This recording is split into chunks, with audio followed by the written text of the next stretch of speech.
Ikaw ang pahinga ko eh. Ito na ang pahinga ko. Nakita ka pa minsan-minsan. Nakakabawas sa pagod ko yun. Yo, what's up mga kalingap? Mapagpalang araw po sa inyong lahat. Mapagpalang araw po sa lahat ng mga charity vlogger tulad ni Idol Rab, Kuya Bal Santos Matubang, Ate Edna, at sa lahat ng mga charity vlogger sa buong Pilipinas. Magandang araw po sa inyong lahat. Maganda ang topic natin ngayon mga kalingap ay patungkol po ito kay Viancy. Medyo na para bang may pagsisilos ang datingan ngayon ng EDSA serye sa part 22 mga kalingap. Dahil kinukumpara ni Viancy na nung dinala ni Idol Eds na isang tao ay sigurong si Viancy mga kalingap, kanyang kinumpara no.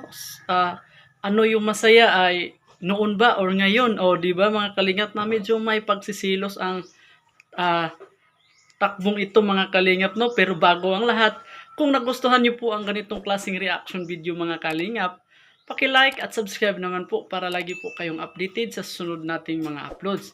At lalong-lalo na po sa walang sawang pagmamahal at suporta kay Kuya Val Santos Matubang at Idol Kalingap Rab. So ngayon mga kalingap, ating umpisahan na po ang ating kaunting reaction video mga kalingap no sa part 22 ng EDSA serye mga kalingap. So sit back and relax. Please watch this. Ano po pala yung pagpunta niyo po dito ng nakaraan? Alam mo, huwag mong isipin yung mga bagay na tapos na. Tinatanong ko nga lang po. Isipin mo yung ngayon natin dito. Ano po kayo dito? Nung ano? Kailan? Limot ko na yung mga alala-lang yun.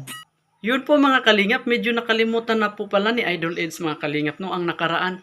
Ang gusto ni Idol Eds ay ngayon no. So hindi na po kalimutan na po ang nakaraan, kalimutan na po ang nakalipas mga kalingap, sabi ni Idol Eds no. At si Viancy lamang ay laging nagtatanong no, parang medyo nagdadalawang isip po itong sasagutin si Idol Eds mga kalingap dahil bago pa po sila nagkakilala at talagang gusto ni Viancy ay pangmatagalan no at panghabang buhay silang magkasama. Kaya ang gusto ni Viancy mga kalingap ay makilala pa po siya ng lubusan si Idol Eds. So yun po mga kalingap no. So atip munang masaksihan ang kaunting video clip na ito mga kalingap. Please watch this.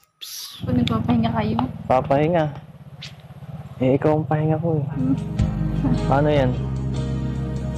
Ito na ang pahinga ko, no? Ito na ang pahinga ko. Kung nakita ka pa minsan-minsan, nakakabawas sa pagod ko yun.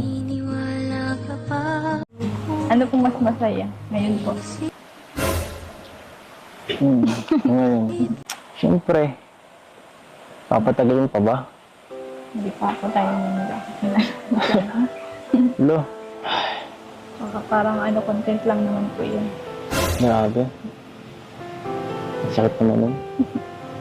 Content lang pala ito. Yun po mga kalingap, ang gusto pa po pala ni Idol Eds ay makasama palagi si Viancy mga kalingap. Ay, wala nang pahinga mga kalingap dahil ang pahinga ni Idol Eds ay si Viancy na mga kalingap no. Ang gusto ni Idol Eds ay makita paminsan-minsan si Viancy mga kalingap. Magsasama po sila kaya hindi pa po nagbablog si Idol Eds mga kalingap no. So hanggang dito lang po muna mga kalingap ang ating Kalingap Reacts TV official update ngayong araw mga kalingap no. Sana po ay huwag kalimutang mag-like at subscribe mga kalingap. Ating i-share ang ating reaction video mga kalingap para lagi po kayong updated mga kalingap no. So hanggang dito lang po muna ang ating Reacts TV official update. Ingat po kayo lagi. To God be all the glory. Bye bye. God bless.